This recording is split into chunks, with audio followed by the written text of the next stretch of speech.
So it's day 31 for these Cornish Rock Cross meat chickens. Got a little update on progress on them. We're really close to finish, really close to the end of meat production with this group. This group hatched July 23rd, 2025. They have a processing date set up for August 28th, 2025. They will be on day 37 when we take them to the processor. This is an interesting pair right here we can look at. So the one closest to us is the size that we want and would expect to see of the birds in this group at this age. The one a little further from us there is noticeably smaller. So that is a bird that basically has exhibited a mild failure to thrive. And that bird was failure to thrive early on in production. And honestly, I thought it would be a flock loss, but that bird has managed to stay strong, stay mobile, get to food, get to water, and be able to thrive to some extent, but it's not putting on the size that the birds in the flock have. So we would say that bird does not have uniformity of growth with the rest of the flock. The trays have remained low enough that bird can reach water and food, and you can see there had no problem with mobility. So we're not going to take that one to the processor on processing date with the rest of the birds. In terms of numbers, we are at 222. One, it won't go, so that puts you at 221. There's maybe a handful more in the flock that might be on the small side or lack uniformity of growth enough that we would not take them to the processor, but we do expect to be somewhere between 200 birds and 215 birds going to the processor from this flock. We want it to be minimum 200 going. That's the goal.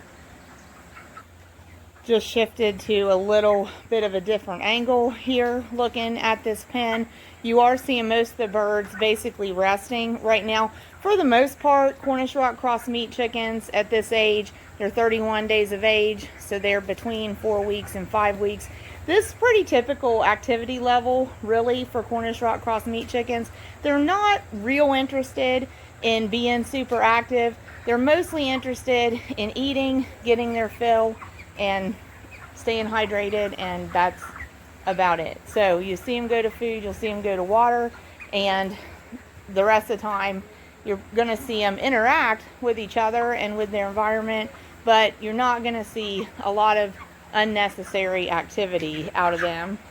You don't see a lot of external activity because that's not what they're putting their energy into. They're putting their energy into a lot of internal activity. We're at the point now in production, we call this finish stage. And in finish stage, what these birds are doing in terms of their body is they are converting feed to meat and filling out. So we don't see a lot of that external activity because that internal activity of converting feed to meat is going on, and that's where their energy is going. Another thing happening with this flock currently is these birds would really like ambient temperature conditions to be about 70 degrees Fahrenheit to 75 degrees Fahrenheit.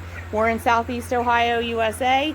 It's mid-late August, and we're getting summer heat.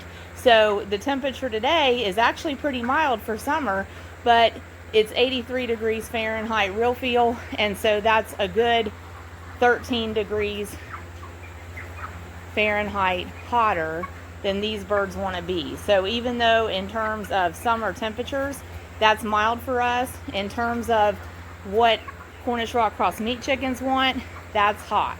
It's too hot. So they are showing a little bit of heat stress in panting because chickens don't sweat, so they pant to try to dissipate body heat building up. To help them thermoregulate, we have some other measures going on inside their space, which we now call a finish pen. We do have some fans running. We also have a lot of natural airflow, natural air exchange because of the setup of this building. We have big doorways positioned opposite of each other to create cross ventilation. We have those fans in there to augment that airflow. In front of the fans, we've actually put some ice jugs. That's like primitive air conditioning. We've also put ice jugs with water in them that's been frozen in different spots around the floor of the finished pen. You can see right here where we zoom in, that's a great example. Even just that frozen jug, the birds recognize that of perceived coolness and they will flock to it. We'll show you several examples of that here. So all those jugs have had water put in them part way and then have been frozen, and that makes cooling stations for our birds.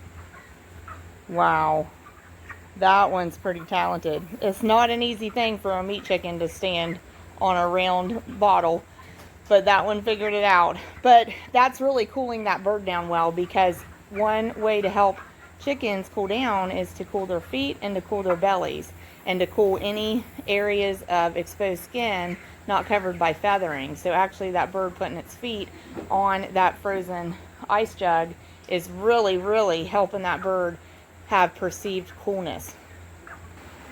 They get right up to those cooling stations and lay right against them. We also do have either blocks of ice or more frozen jugs inside all of the waterers, and we've recently cleaned the water trays. Keeping the water attractive and palatable encourages them to continue drinking, and that's a very, very important aspect to keeping birds cooled off when temperatures are threatening to be extreme. Make the watering stations attractive, keep those birds going to water. Generally, as long as they stay hydrated, they're going to be able to thermoregulate pretty well and make it through the hot spells. We've also just put fresh bedding down. That accomplishes a couple of things in helping the birds maintain perceived coolness and comfort. It's dry, it's absorbent, it's fluffy. So being dry, there's not extra heat being produced there where their skin is against the bedding. Being loose and fluffy, they're able to dig some of it out and dig down into it and nestle down into it where they have a perceived coolness down in that bedding. So that's a big help to our birds whenever temperatures are hot. Also, these birds are protected from direct sun, and that's very important too in extreme heat. You can see that these birds have great mobility. They're able to use their legs. They're not struggling to walk around. So very, very pleased with this pen of meat birds. Day 31, going to processor on day 37, they are going to fill out a whole lot more. They're not ready to go now. They're not ready to go today, but that's okay because we don't want them ready to go now and then have to maintain them for 6 days. We want them to continue to grow and finish right up until the date of butchering and processing. And ideally, that processing date is really set at a point where they've converted feed to meat, they've gotten maximum growth potential, and we've minimized flock loss, and they're really ready at that last day to be going to processing. So we have a good 6 days left. I'm really satisfied with where we're at with this flock. I believe that they're going to finish well. Last thing I wanted to tell you that we did, we actually expanded the floor space. So we really did change the pen as we turned a corner from the middle of production that we call the grower period, and we called their space a grower pen. We've extended the floor space slightly, and we are now in the finished stage of production when they are going to be converting that feed into meat and filling out and giving them more floor space. We are calling this now a finished pen. Really great to see the birds getting up on their own initiative, going right to the water. That gives us a really great indication that even though temperatures are above their ideal preference, they are coping. If they're willing to get up and go to water, we can feel really confident that these birds are going to do okay. And we are looking forward to these next 6 days with them, because our forecast is showing that temperatures are supposed to get down to 70s in the daytimes, mid-50s at night. That's going to be perfect for finishing Cornish Rock Cross Meat chickens. Thanks for joining us here at Twin Oaks Family Farm. We're showing y'all how real good chicken is made. This is how you make top quality poultry. Real chicken comes from real chickens, and raising them in small flocks on small family farms is an ideal way to produce poultry. Wherever you are, we hope that you will support local farms and ranchers in your area and try to source a lot of your food from the people who produce it. Thanks again for supporting Twin Oaks Family Farm on YouTube. If you get the opportunity to utilize a hype button currently in August of 2025, you can do that free 3 times a week. And if you do that, you're helping that channel out tremendously. So if you see a hype button on our videos and you're willing to interact with it, please press it, and that'll help us out. Thanks so much. God bless y'all. We appreciate your support.